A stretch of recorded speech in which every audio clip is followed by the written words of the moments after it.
Today we are going to see the next point from the topic mathematical methods, that is a parallelogram law of vector addition.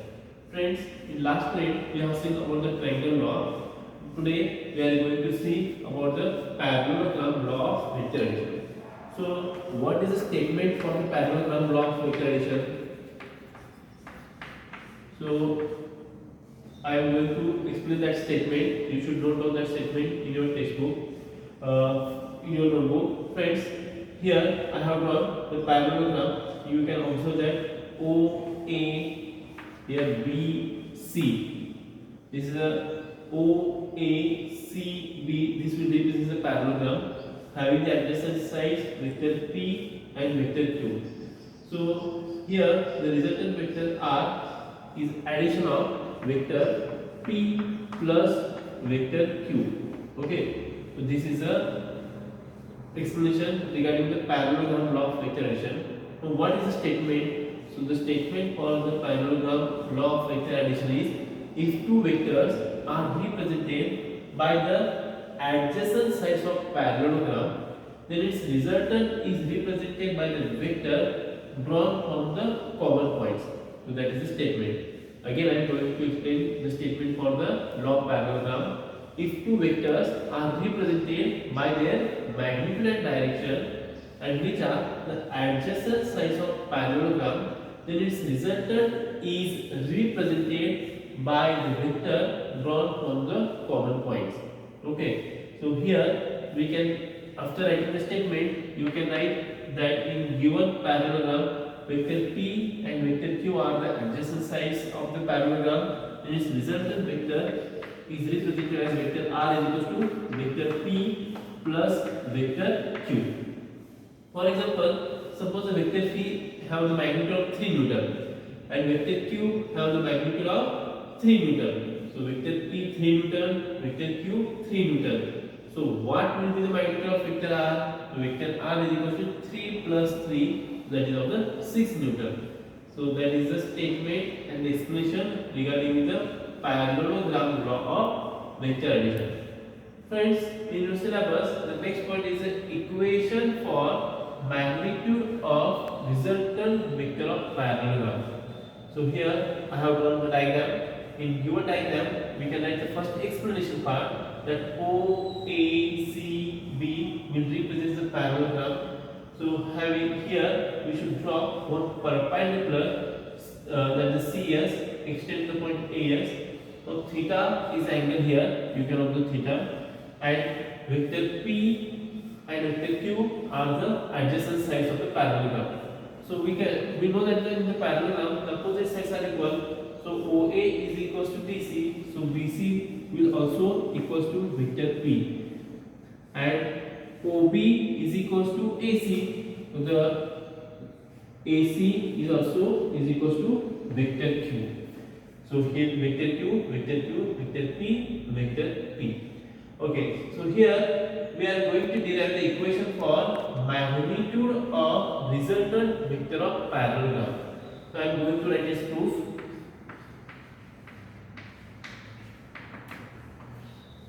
So in triangle CSO, in triangle CSO by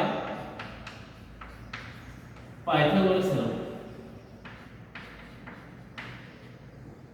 So if we apply the Pythagoras law, then OC square is equals to OS square plus CS square.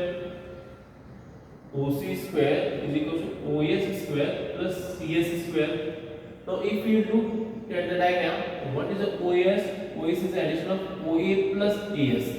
We can write OC square is equals to OA plus AS whole bracket square plus CS square. Okay, now we have to apply the formula of A plus B bracket square. What is that formula?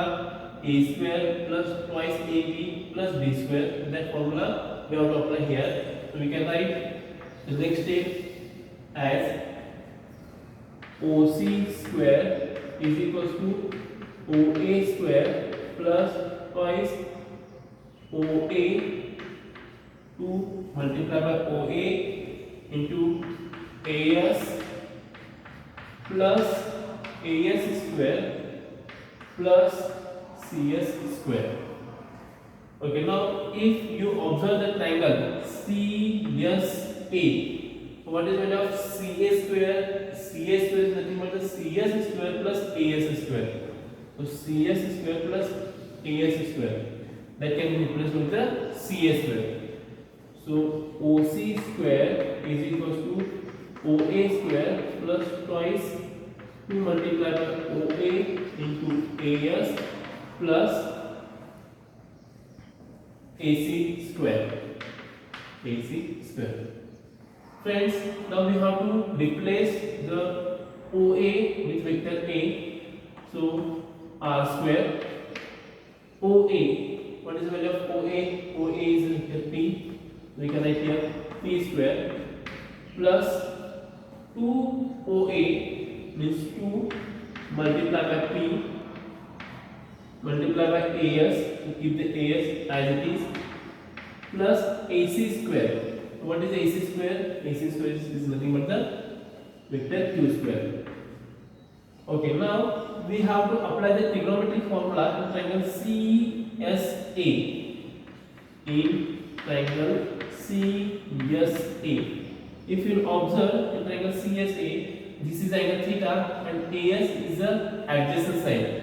So for the adjacent side, we have to use a cosine. Cos theta is equals to adjacent side upon hypotenuse. So we can write here in triangle CSA, cos theta is equals to what is the adjacent side? AS upon hypotenuse AC.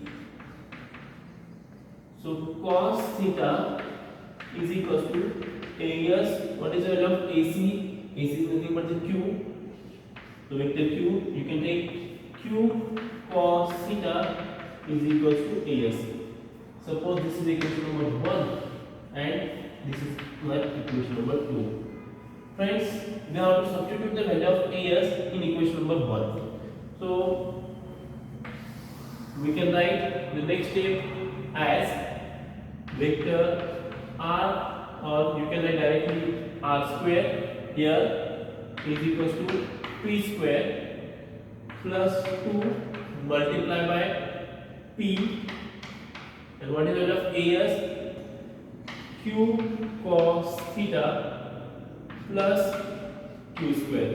And here you can write from equation 1 and 2. This is the result. So we can write by taking the square root, R is equals to under root P square plus twice PQ cos theta plus Q square. Friends, as it is in terms of the magnitude, so we are not using the symbol of vector. So we have write this is the equation for resultant magnitude. So what is the equation for the resultant magnitude? R is equals to under root P square plus twice PQ cos theta plus Q square. Friends, here the vector alpha, or here the angle alpha, will represent the direction of resultant vector. So that also we have to find out. So in order to find out that, we have to use the formula of tan alpha. So here I am writing to find the direction.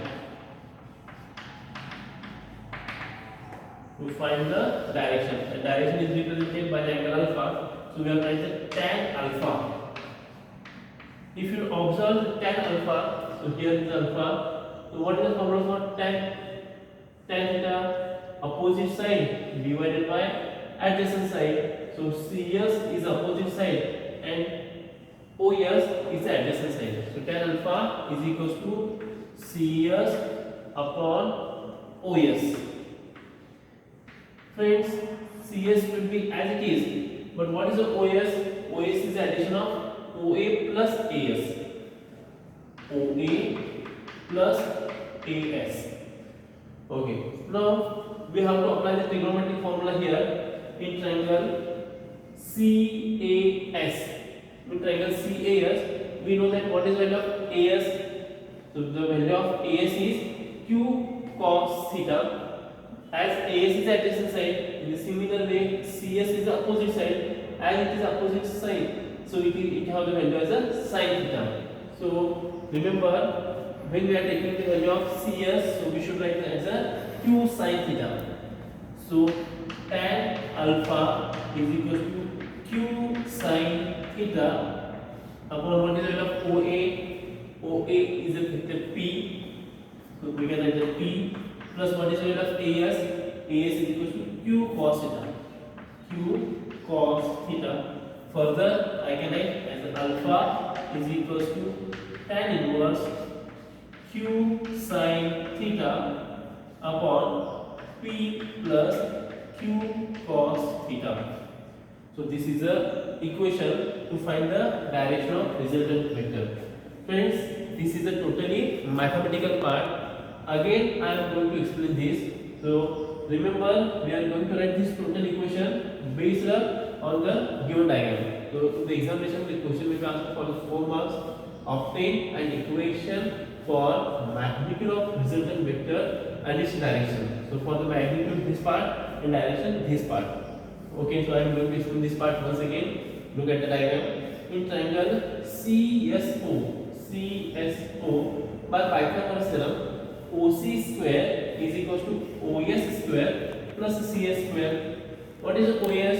OS is the addition of OA plus AS. So OA plus AS whole bracket square plus CS square. Then we have to apply the formula of A plus B bracket square. That's A square plus twice AB plus B square. So OA square plus twice OA into AS plus A square plus CS square. Then in triangle CSA, AS square plus CS square is nothing but the CS square.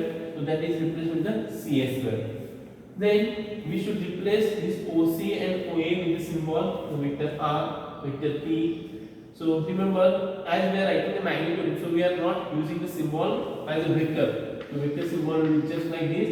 And if I am writing only R, then it will represent the magnitude. Okay. So I am not using the vector symbol, I am using only R. So because we are finding the equation for magnitude. So R square is equal to OA P square plus into 2 into P into AS plus Q square. Now in triangle CSA, so as cos theta is equal to adjacent side AS upon vector Q. So AS is equal to Q cos theta. Similarly, here if I want to find the value of sin theta, how I can write that sin theta is equal to CS upon Q. So CS is equal to Q sin theta. So that value we have used there. Okay, so for remember, when there is an adjacent side AS, then we can write Q cos theta, and for opposite side of CS, we can write Q sin theta. Okay, now substitute the value of AS in equation number 1. So we can get R square is equal to P square multiplied by P. What is the value of AS? Q cos theta plus Q square from equation 1 and 2. Now taking square root, when we take square root, R is equal to under root P square plus twice PQ cos theta plus Q square. So this is the equation for resultant magnitude. To find the direction, we should take triangle alpha. So tan alpha, if you observe in triangle CSO, then tan alpha is equal to CS upon OS. So CS will be here and OS is here. OS is the addition of OA plus AS. So write OA plus AS. Then tan alpha is equal to what is the CS? CS is the opposite side. So we can write Q sin theta. Q sin theta upon P. What is AS? AS is nothing but the Q cos theta. So alpha is equal to tan inverse Q sin theta upon P plus Q cos theta. So this is the equation to find the direction of resultant vector of parallelogram. So friends, today we have seen the law of parallelogram of vector addition. So again I am going to explain that statement. If two vectors are represented by the adjacent sides of the parallelogram, then this resultant is represented by the vector drawn from the common point. So here vector r is equals to vector t plus 2. That is a law of parallelogram we have studied. After that we have studied how to find the magnitude of the resultant vector of parallelogram. So what is that equation? R is equals to under root p square plus twice p cube cos theta plus q square. Friends, again we have studied how to find the direction of the resultant vector. So its formula is alpha is equals to tan inverse q sin theta upon p plus q cos theta. Friends, these formulas are useful for you while solving the numericals. Again I am going to want to explain one thing. Here I have taken the angle alpha. In your textbook, when we are taking the angle beta here, then the direction will also change the. So instead of p, we should take the q, and instead of q, we can take an angle p. So that for beta also the equation is given in your syllabus. But when writing in the examination, you can write any one angle. So that we have taken as a tan alpha. So friends, I hope you have understood this part. Make notes in your try to make the notes in your notebook, and once you write the equation, then you will find that it is very easy to write the equation. Thank you. Have a nice day.